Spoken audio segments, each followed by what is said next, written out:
Hi, I'm Andrew from Azito. So today we're going to kick off with an upcycle project.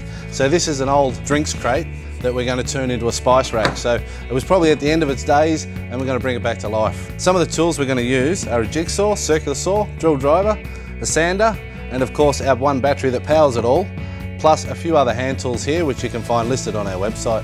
What we need to do is split this into two pieces because I feel that my spice rack, bottom of my spice rack jar will be about that wide. So you can choose any width you like depending on what you're going to put on the shelf. First of all, this crate's been kicking around for quite a while, so some of these little nails here and there might actually be a bit loose. So let's tidy them up a little bit. All they really need is just a bit of a knock on the head with a nail punch.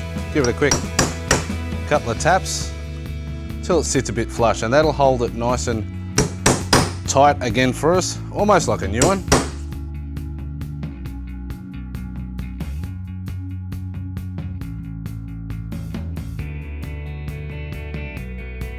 All right, so that's a little bit more sturdy now. So that'll help us for the next stage where we need to cut it. So what I'm now going to do is I'm going to clamp this off to the edge of the bench and I'm going to cut as close to this edge as I possibly can. So we line our jigsaw up with that edge, and all we're really doing is pushing it forward towards that other edge.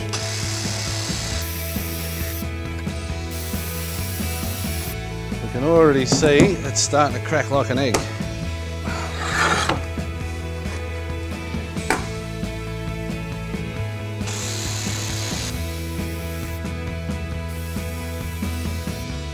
Okay, so there we have it. For the time being, this is our nice secure one. This is the one we punched all the nails in, so it's a bit stronger. This is now going to be forming a shelf, and the other side will be forming the lip for our spice rack. So our trusty hammer will come into play.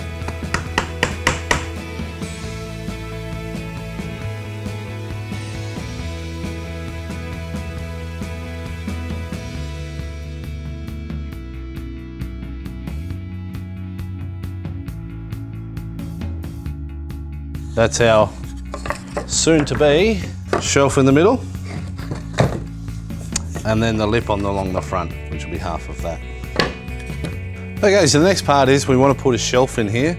So I suggest you figure out what size jars or spices you're going to put in it. Maybe you're going to put jars of jam in there maybe. For today, I'm just going to go straight through the middle, and that should cope with most. The distance between there is 300 mil, which means I need a shelf at 150 mil in the middle.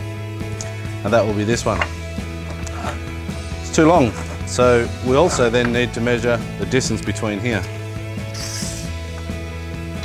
In this case, 470 mil. My piece of timber here is 530, so we're going to take 60 mil off. That's a pretty easy one, that one. That's just 30 mil off either end. Mark out 30 mil on both sides. So let's put the battery in the circular saw and get cutting.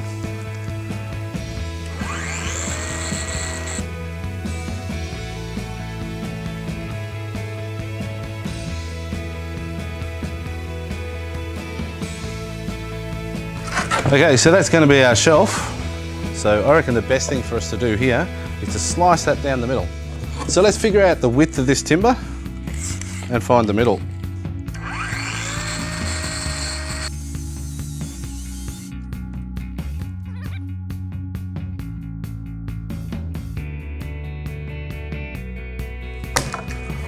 All right, so now one becomes two, and this is going to be the edge lip for our spices so they don't fall out.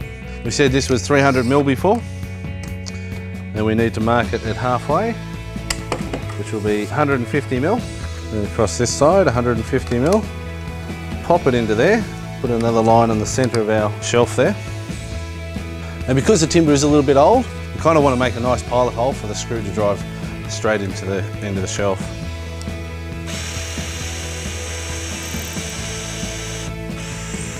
We've drilled that pilot hole. So now let's grab that shelf and a screw. Nicely run it in there.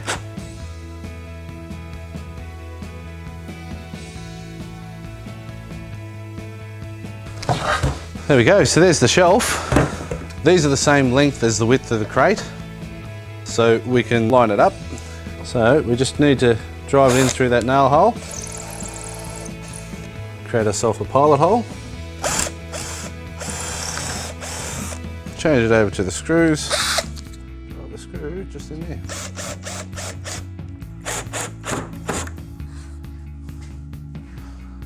There we are. Now all we need to do is the same for this bit. And there's our spice rack, basically built. All we really need to do now is add some sanding to this, a bit of authenticity if we wish, a bit of scraping off of old paint. I'm using about an 80 grit sandpaper here, so fairly rough and coarse. I'm thinking what I really want to do is trying to take a little bit more paint off and maybe clean up a couple of edges here and just make it look a little bit more rustic. So I'm not looking at doing too much, but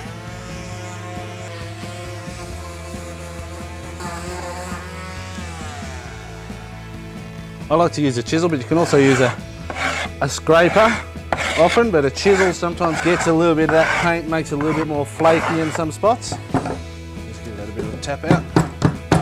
You can work as hard as you like on this or as little as you like. It really depends on what sort of look you want and whether you want it to be more rustic than not, or whether you want the branding to show through. So there we have it. It's our spice rack to hold all our spices in. An old piece of timber that was probably going to be discarded, and now something new, all upcycled into a spice rack. So I hope I've shared some good stuff with you, and I hope to do the same in the next video.